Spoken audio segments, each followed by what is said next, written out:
Hello everyone, welcome to mamma's kitchen. আজকে আমি বানাবো ছাতুর শরবত। ছাতুর শরবত সাধারণত দুরকমভাবে বানানো যায়, আজকে আমি তোমাদের সাথে সেটাই শেয়ার করব।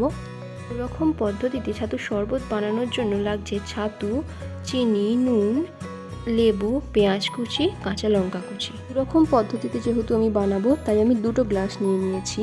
এবার 2 গ্লাসই পরিমাণ মতন ছাতু নিয়ে নিচ্ছি।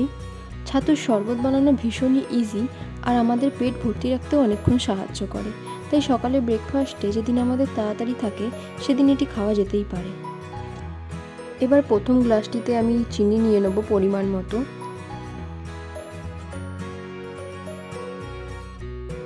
পরিমাণ মতো নুন নেব 2 গ্লাসেই।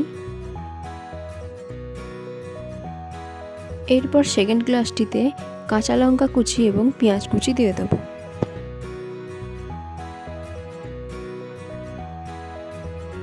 এবার 2 জায়গাতেই জল অ্যাড করে দেব। ঘনত্বটা আপনারা আপনাদের পরিমাণ মতন বুঝে জল অ্যাড করবেন। আপনারা যদি পাতলা খেতে চান তাহলে একটু বেশি জল অ্যাড করবেন, আর যদি একটু ঘন খেতে চান তাহলে জলটা একটু কম অ্যাড করবেন। এবার 2 জায়গাতেই লেবুর রস দিয়ে নেব।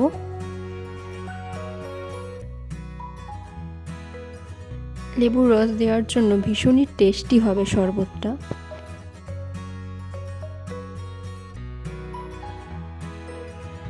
এবার আমি ভালো করে মিক্স করে নেব। ভালোভাবে দেখতে হবে যাতে ছাতুটা গুলে যায়, ভালোভাবে মিশে না গেলে খেতে ভালো লাগবে না। আপনাদের ইচ্ছা হলে এর উপর দিয়ে একটু বিট নুন ছড়িয়ে নিতে পারেন। আজকের রেসিপি ছাতুর শরবত রেডি।